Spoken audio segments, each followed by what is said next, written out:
Bismillahirrahmanirrahim. Assalamualaikum warahmatullahi wabarakatuh. Ketemu lagi dengan saya, Didi Ahmadiyah, guru pendidikan agama Islam dan Budi Pekerti di SMA Negeri 1 Wanayasa. Pada kali ini saya akan coba melanjutkan pembelajaran di kelas 12 materi tentang Al-Quran, temanya berpikir kritis, kajian surat Ali Imran ayat 190 dan 191. Kalau kemarin-kemarin kita sudah membahas tentang materi membaca, sudah saya ajarkan bagaimana cara membaca dengan benar, termasuk juga menganalisis tajwidnya, dan juga cara menghafal yang baik juga sudah saya sampaikan. Maka pada kali ini tentang berpikir kritis, kajian surat Al-Imran ayat 190, kompetensi memahami isi kandungan ayat. Baik, kita coba lihat dan kita bahas. Allah alam ya, nanti isinya seperti apa, kebenarannya seperti apa, tetapi yang saya pahami begitu. Kita lihat ayatnya. Bismillahirrahmanirrahim. Di sini sudah ada 190 Ali Imran. A'udzubillahi minasyaitonirrajim. Inna fi khalqis samawati wal ardi wa ikhtilafil laili wan nahari la ayatin li ulil albab. Inna sesungguhnya fi di dalam khalqi penciptaan as-samawati wal ardi, as-samawat langit dan juga wal ardi bumi, wa ikhtilafi pergantian al-lail malam wan nahar dengan siang, la ayatin la di sini pendek kemudian bermakna sungguh terdapat ayat, dan ini ya-nya panjang, a-nya panjang, ya-nya panjang, kemudian tak. Nah, tak tadi sini berarti tanda-tanda kebesaran Allah, tanda-tanda, bukan hanya satu tanda tapi banyak tanda. Sungguh terdapat tanda-tanda kebesaran Allah li ulil albab, li bagi ulil albab, orang-orang yang berakal. Jadi orang dianggap berakal kalau kemudian dia mau mengambil pelajaran dari alam semesta ini, bahwa kata ayat ini di alam semesta ini, di proses penciptaan langit, di dalam penciptaan langit dan di alam semesta ini, serta waktu yang terus berjalan, diantaranya ikhtilafil laili wan nahar, pergantian malam dengan siang, bergantinya malam dengan siang atau sebaliknya siang dengan malam, banyak terdapat tanda-tanda kebesaran Allah. Tetapi kebesaran Allah itu hanya untuk orang-orang yang berakal. Apakah kita masuk orang yang berakal?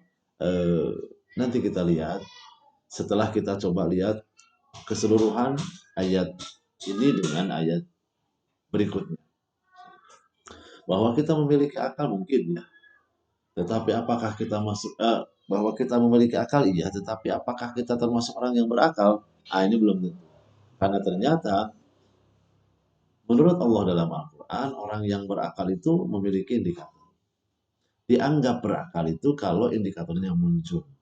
Apa saja indikator orang yang berakal menurut Allah dalam Quran surat Al-Imran ayat 190 dan 191 ini? Ini dia. Ini di sini ada dua tanda paling tidak. Di sini ada pertama, alladzina yadhkuruna Allah. Mereka orang-orang yang yazkurun Allah, selalu ini fi'il mudhari, selalu ingat kepada Allah, selalu zikir. Maaf, nanti makna zikir bukan hanya ingat, tetapi kita lihat nanti makna zikir yang lebih pas dengan kalimat di Quran surat Ar-Ra'd, ala bi dzikrillahi tatmainnul qulub, bahwa hanya dengan zikir kepada Allah hati akan menjadi tenang. Nanti zikirnya bukan hanya ingat. Tetapi di sini indikator orang yang berakal itu adalah alladzina yazkuruna Allah. Mereka yang selalu zikir kepada Allah, qiyaman, baik dalam keadaan berdiri, wa qu'udan, maupun dia dalam keadaan duduk, wa ala junubihim, walaupun dalam keadaan berbaring. Artinya in every situation, dalam tiap situasi, dalam setiap keadaan, kapanpun, dimanapun, yazkurun Allah. Ini ciri pertama orang yang berakal. Yang kedua ini, wayatafakkarun. Mereka yang selalu memikirkan, memikirkan fi khalqis samawati wal ard, penciptaan langit dan bumi. Jadi ini kurang lebih dua ini. Jadi orang yang berakal itu adalah orang yang cirinya yazkurunallaha every time, anytime, selalu ingat, selalu zikir kepada Allah kapanpun, dalam keadaan apapun, dan selalu berpikir, memikirkan apa yang ada, yang ujungnya zikir. Nih, berpikir, berzikir. Kita simpelkan saja, berzikir, berpikir, bahwa menurut yang saya tahu kita ini memiliki pertama akal pikiran dan kedua akal kolbu. Nah, akal pikiran ini untuk logika, rasionalisasi. Akal kolbu untuk di luar itu. Maaf, saya orang Islam, kita orang Islam, yang harusnya dua-duanya dan harusnya jalan memang. Ketika sesuatu tidak logis, akal pikiran tidak terima, pun kita tetap meyakini itu benar, itu terjadi. Karena akal ini berfungsi. Contoh sederhana, peristiwa Isra Mi'raj itu nggak rasional kalau dari sini, kalau menurut akal pikiran. Tetapi kita meyakini bahwa peristiwa Isra Mi'raj itu terjadi, yakin terjadi, yakin padahal tidak logis karena akal kita terima. Nah ini akal pikiran tidak terima, tapi akal kalbu menerima, ini jangan. Apalagi kalau sudah ini terima, ini terima. Orang yang berakal kepada Allah, dia zikir, dia kemudian berpikir. Apa yang dia lihat, apa yang dia rasakan, apa yang dia alami menjadi bahan pemikiran yang kemudian ujung-ujungnya dia kembalikan kepada Allah. Allah Maha mengatur, betapa Allah Maha hebat, betapa Allah Maha segalanya. Contoh apa yang dilihat misalnya. Dari sendiri saja ketika kita bercermin begitu, itu merupakan bahan untuk kita bertafakur. Betapa Allah menciptakan kita dengan sangat luar biasa. Fi ahsanit taqwim. Dengan kelebihan akal kita, dengan kelebihan fisik kita dari makhluk yang lain. Dengan fisik kita yang luar biasa. Saya sederhana saja. Ketika memperhatikan diri saya dan memperhatikan orang lain. Ini kan struktur format pembentuknya sama.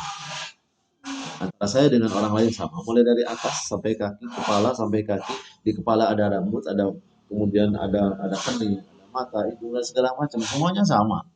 Setiap manusia semuanya sama dengan format yang sama, dengan bentuk yang kurang lebih sama. Tetapi hebatnya Allah ciptakan banyak orang, miliaran orang dengan struktur format yang sama, bentuk yang sama, tetapi dengan tampilan yang berbeda. Ini luar biasa.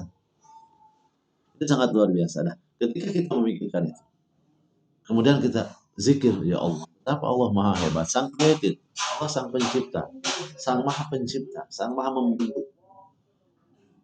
Dengan struktur format yang sama, manusia membentuk, tapi dengan tampilan yang berbeda, dengan apa namanya, kalau dilihat itu berbeda. Luar biasa. Pikir kepada Allahnya begitu. Melihat semut bisa, atau makhluk kecil lagi yang lain.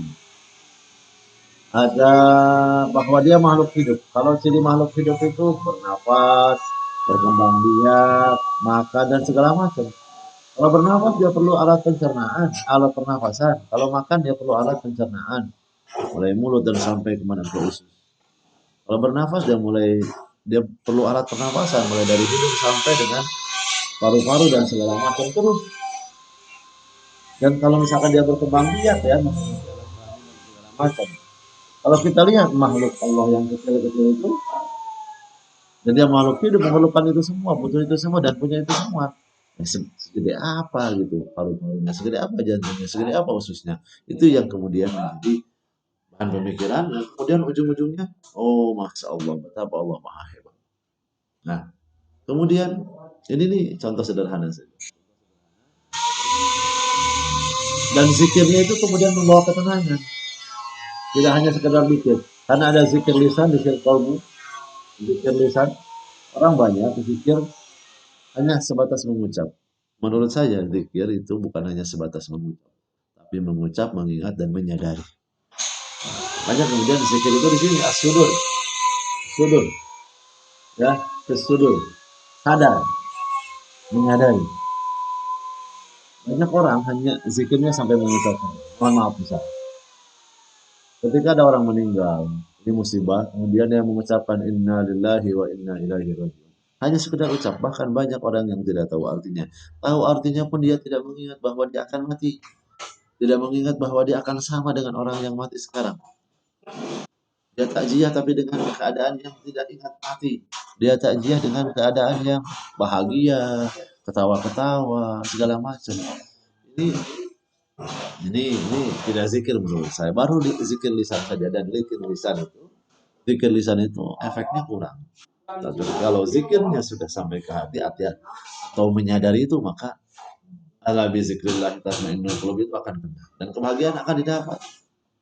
Ketenangan didapat, kebahagiaan. Ketenangan didapat dengan zikir, zikir yang dimaknai betul, disadari betul maknanya, disadari betul. Ya, sehingga orang yang berakal itu yazkurunallaha wa yatafakkarun. Wa yatafakkarun yazkurunallah. Yazkurunallah yatafakkarun wa yazkurun. Ini ya, jadi ya, ini akan ada ketenangan hati nanti lanjut materinya, limit waktunya juga terbatas, maka ya singkat.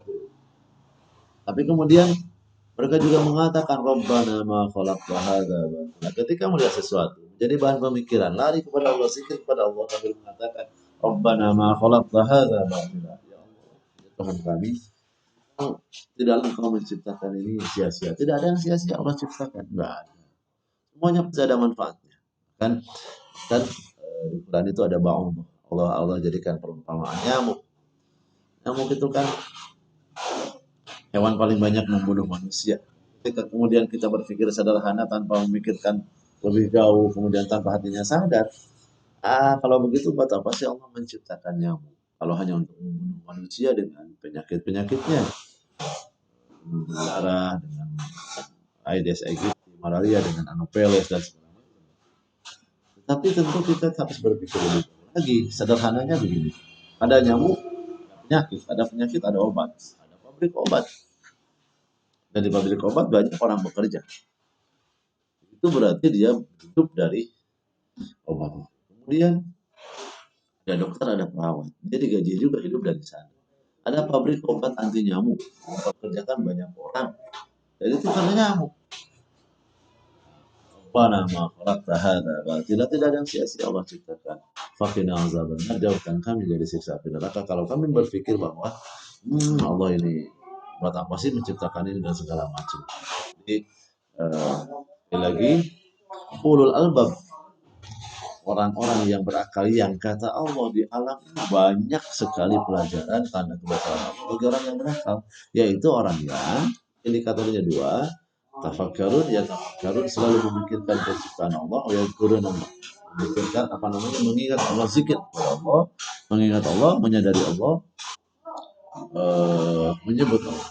Nah ini baru, jadi mudah-mudahan kita ya begitu. Ini sederhana untuk materi pelajaran ini karena memang sekali lagi batas waktunya ya singkat untuk video ini, tetapi insya Allah nanti kalau ketemu langsung di teman-teman kita bisa offline belajar begitu, insya Allah lebih banyak pembahasan yang bisa terkait dengan ulul albab ini. Alam, terima kasih. Assalamualaikum warahmatullahi wabarakatuh.